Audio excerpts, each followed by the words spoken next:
Hi guys, Russell here from Homebrew Republic. Welcome to another brew review. Today we're checking out the Mangrove Craft Series American IPA. If you've watched any of my previous videos, you'll know I've got a soft spot for IPAs, or to be fair, beer in general. But this is actually one of the most popular kits on my website, and I've never brewed it, so we're going to give it a go. Here's the pack here guys, and according to the description, what we're going to get is a crisp and dry brew. We have bursting with tropical fruit aromas and great balance between complex fruit and malt tones, followed by an intense bitterness.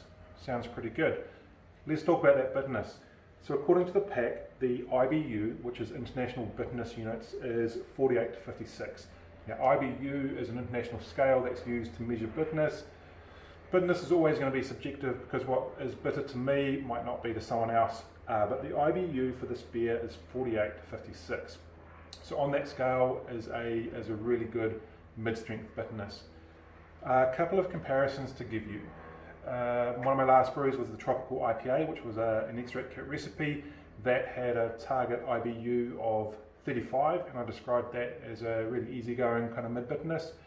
Another previous craft series brew which I did was the Mangrove Juicy Session IPA, which I think was about 25 to 28, and I described that as a mid-bitterness as well. So based on IBU, definitely more bitterness and definitely going to be probably a little bit more bite at the end of the brew. The other thing to note on the pack, or the two other things, one is the colour, which is described as vibrant gold, and the other is the ABV. Target ABV for this brew is 5.6%, but I'm going to talk a little bit more about both colour and the ABV when we get onto liquid malt extract. And speaking of liquid malt extract, here we go. If you've watched any of my other videos, you know by now I have a preference for liquid malt extract over dextrose or anything else for fermentation. It gives a little bit more body to the beer, and it gives a really, really nice smooth mouthfeel.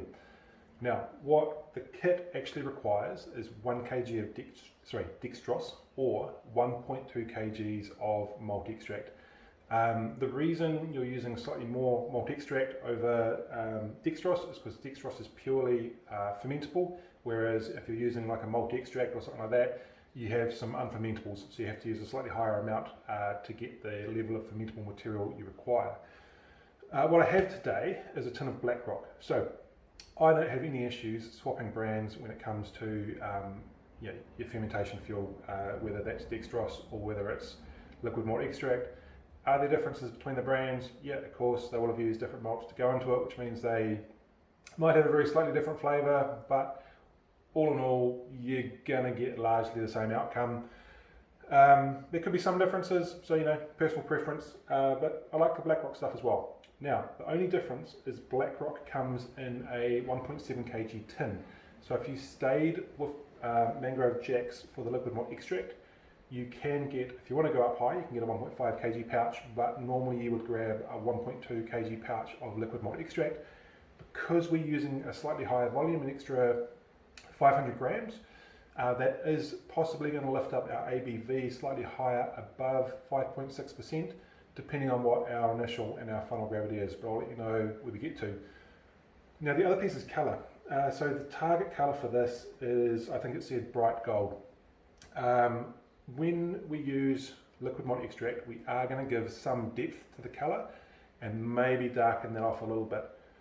But to be fair, if you wanted to experiment, that is a place where you can go. You can get amber malt extracts, you can get dark, you can get ultra light. If I was really focused on that golden colour, I would probably have gone straight to the ultra light for liquid malt extract, but again, we'll see what we wind up with. So 1.7 kgs, Black Rock, liquid malt extract. Okay guys, you know by now, if you've watched my previous videos, that I am a fan of the craft series pouches for a couple of main reasons. So number one, these are filled using a different technology than what our canned kits are filled with. So canned kits are a warm filling process. How these pouches are filled is using a cold filled nitrogen flushed technology.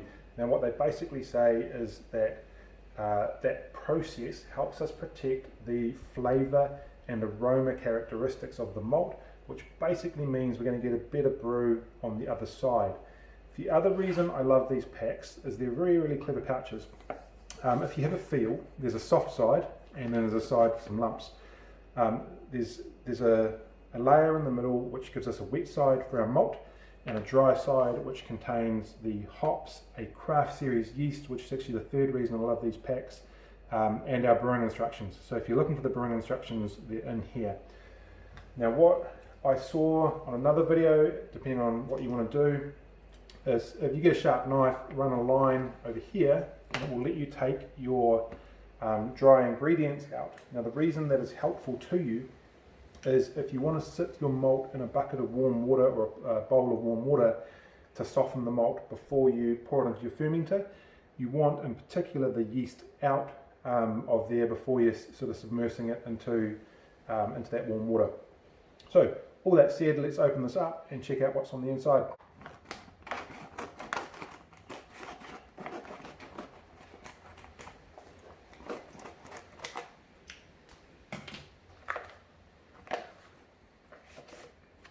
Instructions,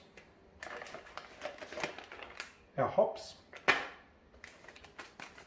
and our craft series yeast, which is the M54 US West Coast yeast.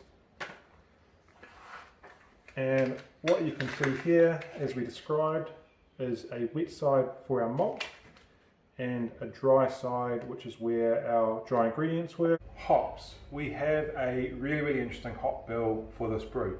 One of the main reasons that I love the craft series kits is they come with the hops included, and they often come with a really interesting mix of hops that have been custom selected and are designed to complement the multi-extract that we're using. So the hop bill for this brew is 50 grams from a dry hopping perspective, which includes 3 hops, 25 grams of Simcoe, 15 grams of Citra, and 10 grams, I don't even know how to say this, it's called Ekuanot, E-K-U-A-N-O-T. I assume it's Ekuanot. I'll just go with that. So let's have a quick chat about these hops. For Simcoe, which is the main hop that we're using, what we're getting is a really complex and unique flavour profile, which is described as fruity and earthy. Our fruity tones are coming through from a mix of fruits, including stone fruits like apricot. In terms of those earthy tones, what we've got is some pine and woodsy notes coming through, and we've got some bright citrus notes thrown in there for good measure. I'm not going to say too much about Citra. It comes up a lot in these brew reviews, and it's one of the most widely used hops in brewing. It has a prevailing citrus profile with a really nice mix of fruity back notes. For the citrus, they come through mostly from grapefruit with some lime, and it's got a fruity profile that's often described as tropical. Alright, Ekuanot, really interesting hop, not one that I've ever used before. Not one that I've seen available, at least widely in the New Zealand market. It might be somewhere around in a specialty store, but certainly not showing up on any of the main websites. It was originally released in 2014, probably in the US, and it was originally called Equinox, and it very quickly ran into some, where they had to change the name. So basically Equinox is trademarked to another business, so they ran into a challenge there. Ironically, the business that seems to own the trademark for Equinox is in the intellectual property sector as well. So, you know, but now called Equinot, which is also now a registered trademark. Headline for the characteristics is intense and unique fruity and citrus notes. So you can kind of see straight away that it feeds really nicely into the Citra and the Simcoe that we've talked about. But it also contains, which is really interesting, I've never come across this before, notes of spicy green pepper. All in all, what I would say is that when I looked around online, these 3 hops are described as being really complementary to each other, so they're going to work really well together. And in general, what we're going to expect is those fruity notes and some citrus back notes to come through in our flavour profile. Alright guys, let's wrap up process and then I'm going to get this brew on. Obviously I'm going to make sure all of my gear is sanitised before I do anything. I've got the malt pouch and the liquid malt extract sitting in bowls of warm water down here to soften them up before I use them. So I'm going to get everything mixed up in my fermenter. I anticipate the brew or the wort will be, I don't know, over 40 degrees at the point where I mix it. So I'm going to drop it into my fridge to bring the temperature down. Now interestingly here, the recommended fermentation temperature range, if you read the instructions without picking them back up, I think was 20 to 24 degrees Celsius. When I looked at the back of the yeast, which we actually didn't talk about earlier, the ideal fermentation temperature range for the M44 yeast was 18 to 23 degrees. So yes, it overlaps. Mostly, I'm going to go by the yeast, which is a small difference. So my target fermentation temperature range is going to be 20 degrees. I'm going to aim to pitch near the top of the ideal range around 23 degrees just to help activate the yeast, and then let temperature keep coming down. Okay, for the hops, what we're going to do is on day 7, we're going to check the specific gravity. And because we're using liquid malt extract, we want the specific gravity to be under 1.02 before we add our hops. If it's over 1.02, we'll just leave it an extra day or two to let it come down. Because I'm using 1.7 kgs, I might well be out at day 8 or day 9 before I hit that point, but we'll see where we go. In terms of total fermentation, I won't set a time limit on it, but I anticipate this will take 10 or 12 days to work its way through. I'll be looking for final gravity to get down to probably around about the 1.010 mark, ideally a bit less if I can, but we'll see where it goes.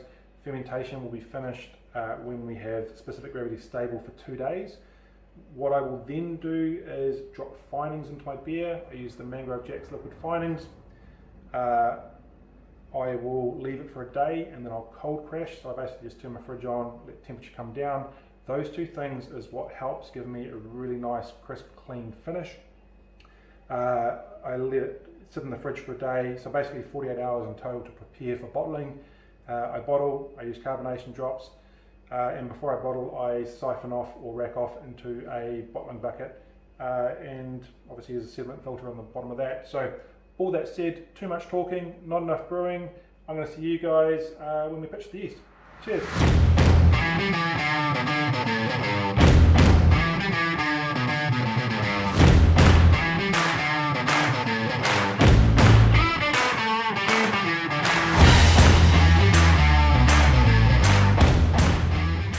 Hey guys, welcome to the garage.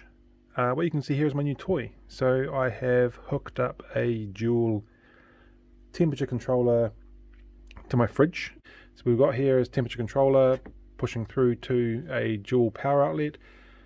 If we get too warm, it will click on the fridge. If we get too cool, it will click on a heat pad. So let's get inside, we'll check out the brew, we'll look at getting this yeast pitched. Alright, here we are guys. So I talked about a heating source. So obviously the fridge is the cooling source.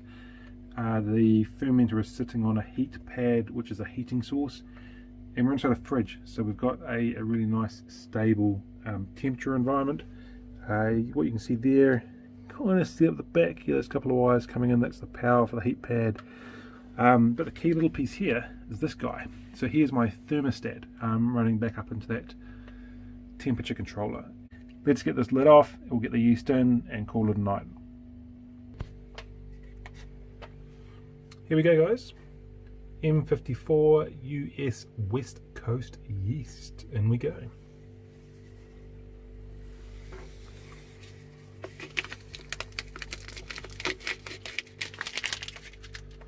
Right, yeast pitched.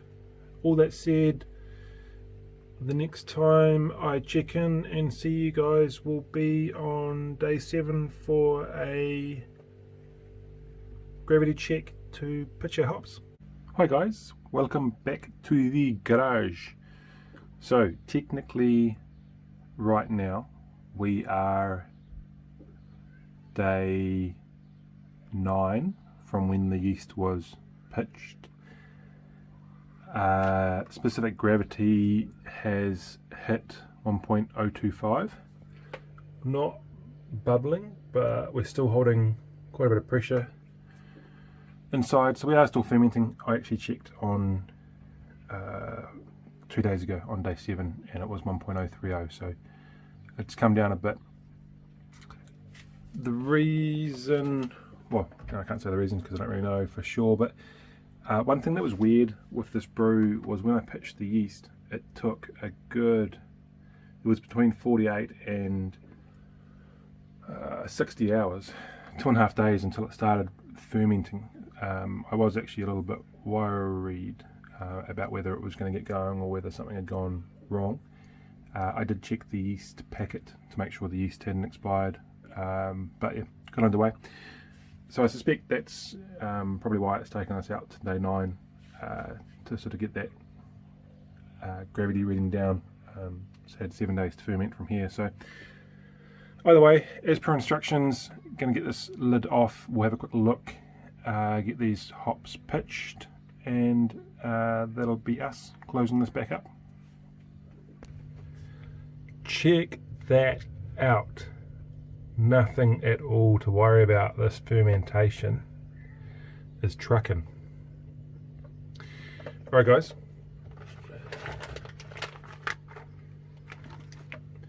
here are those hops. Open a bit. Yeah, there you go, just see them. We're going to chuck them in. Right, in.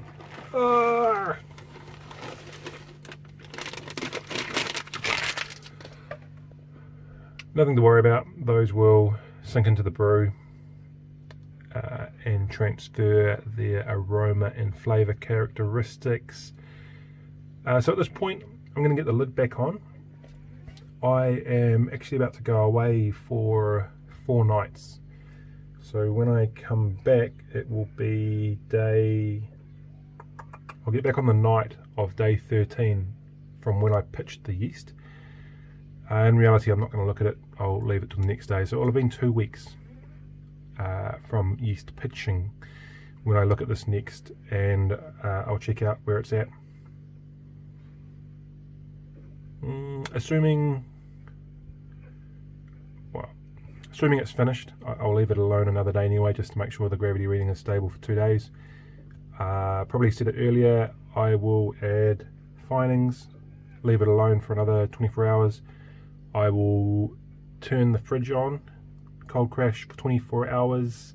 I'll rack off into a bottling bucket and get this bottled, and then I will be back in 6 weeks for an official taste test, which for me will be smack bang in the middle of summer. So hopefully enjoy a good brew with you guys. Cheers, see you soon.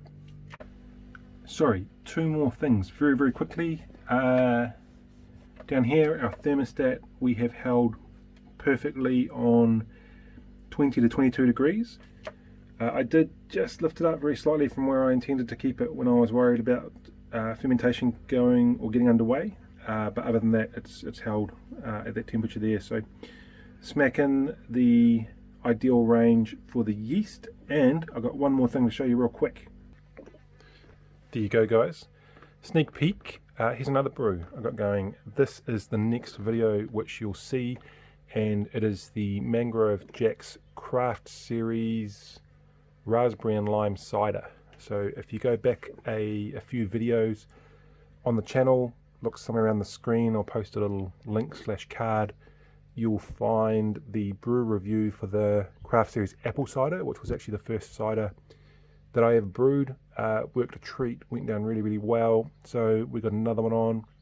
This is one of the things that I learned about the cider, at least from the last brew, which I'll assume is consistent. The instructions, which I guess is similar to beer, say that you can drink within 10 days of being in the bottle. For beer, I find when you leave it longer, i.e. 4, 6, 8 weeks, it gets better. So I tend to let my beer mature longer. But what I found with the cider is the difference from drinking it at say 10 to 14 days, i.e. 2 weeks, and then leaving it to say 4 or 6 weeks was really negligible. So my learning was that if that holds true, that cider needs way less time to mature in the bottle before it's good to go. So intentionally, I'm approaching Christmas. I left this brew to be one of the last ones I do before the end of the year, knowing that I could do it and still be drinking it in quite a short time frame. I'm not brewing in the fridge because the IPA is in there at the moment, so this is hanging out, brewing at ambient temperature, and it is holding around the 24 degree mark. The upper limit for the yeast was 28, so if I was to put on a range, I'd say it's probably 23 to 25, which is fine. But yeah, just a reminder that you can brew good brews in ambient temperature, right? So All that said, make sure you check out the next video, which will be the raspberry and lime cider. Cheers, guys. Welcome back to the official taste test of the Mangrove Jack's Craft Series American IPA. Here's the bottle. Should we check this out? Give a little pop. Spoiler alert, sorry guys. This has probably been the most well-reviewed beer I've ever made, and not only was it well-reviewed, it was consistently well-reviewed by everyone who tried it. So it's fair to say I've been looking forward to this brew review. Bottle, glass, pour.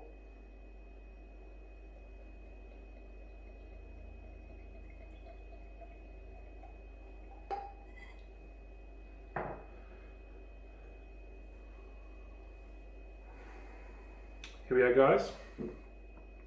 Check that out. As usual, really amazing clarity. Just like the packet said, we have a really rich but beautiful gold colour and a really solid, nice white head. Exactly what we would expect from an IPA. Alright. Aroma and flavour. The first thing is big and juicy. And if we go back to the description on the hops, and just like the packet says, a really complex mix of fruits.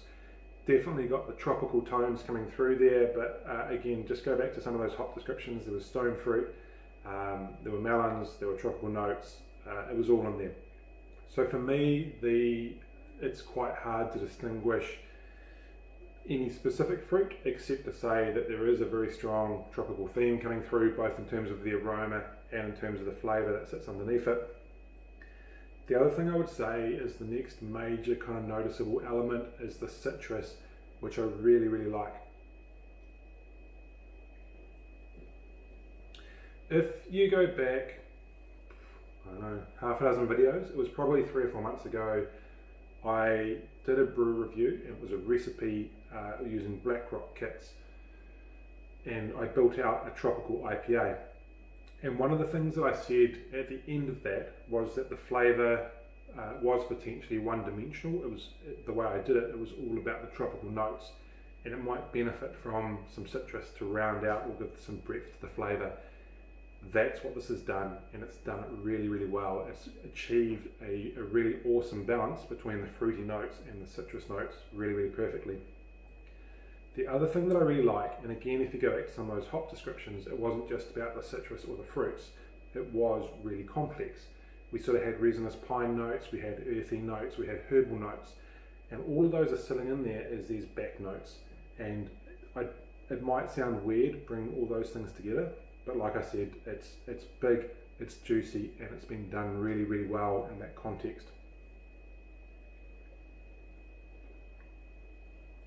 The other thing that I like, and this is possibly, before we go there, from your fruity flavours, we've got a really amazing malt character. I wouldn't call it a heavy malt character. It's, for me, probably like a medium malt character, but it's a nice sweet malt character, and it just works with those fruits really well. Moving into the back, the bitterness. This, for me, is one of the defining characteristics of this brew. I think I probably understated the bitterness earlier on in the description, and the IBU, according to the pack, it does say 4 out of 5 on bitterness, and it says our IBU is 48 to 56. IBU stands for International Bitterness Units, and IBU is a scale. So I did actually go and look. The scale goes up to 100, so we're approximately halfway up on the scale. But yeah, so earlier on, either way, what I said was a really nice level of bitterness. I think I understated that. The packet calls it intense, and it definitely is intense. If I try and describe the drinking experience, it's like this explosion of big juicy flavours in your mouth, followed by this intense hit of bitterness, and it's really very cool. Some reflections from me on the brewing process. Number one, the yeast. Earlier on, I referred to the yeast incorrectly. I called it the M54. The yeast we used was the M44. M44 being the West Coast yeast, M54 being Californian lager yeast. I think I got those two mixed up because I used the M54 on one of my last brews, so it would have been a slip of the tongue in the wrong way. The M44, incredibly well suited to obviously ales. It's an ale yeast, but American style ales, and in particular ferments with a very, very clean flavour profile. So it's designed to let the hoppy expressions come through, and it's worked really, really well here. And interestingly, it has that in common with the M54, which also ferments with a very clean flavour. But basically, if that's what you're looking for, a really clean fermentation process in terms of the flavours coming through from the yeast, wouldn't hesitate to use the M44 again. It's been a really, really cool yeast. Oh, actually, the last thing I would say is this isn't what I would think of as a classic American IPA. And interestingly, one of the friends who I shared this with, that was kind of his first comment back to me, he sent me a text and he said, it's really good, but it's not what I think of as an American IPA. About 3 nights later, he sent me another text and he had a picture of a beer. It was the Garage Project Californian IPA. Amazing beer if you want to go and grab one of those off the shelves. It was really, really good. Different, but not dissimilar from this. That one there probably had a little bit more sort of resinous pine, earthy notes coming through. But the key message was, he basically got me a text back and said, actually now, having tried this, the American IPA, this brew here was really on point. So what this isn't, if someone said to me, what do you think of as a classic American IPA? I would say a lot of citrus, a lot more pine, a lot more herbal, and earthy notes on top of your malt character, and then a big bitterness. So not really about the fruit, like I said, more about that citrus and more about those pine and earthy notes. I'm not saying this isn't an American IPA, but probably where it sits is more of a new age, on trend American IPA. But like I said, very, very good. And that's actually a nice segue into what my friends have said. I think I got probably one of the biggest compliments I can get from one of my neighbours who, look, I take it as a compliment when people are happy to drink my beer with me. I take it as a compliment when they're happy to enjoy some of it at their own places. But this gentleman went a step further and he was happy to share it with his friends, which I thought was really, really awesome. His feedback, he liked it. He said he'd be happy to pay for it in the bar. He commented that he liked the sweet malt character, and that he really liked the bitterness on the back. I have another neighbour who, when he tried it, I was with him, had a pint with him, and his instant reaction was, it's really, really good.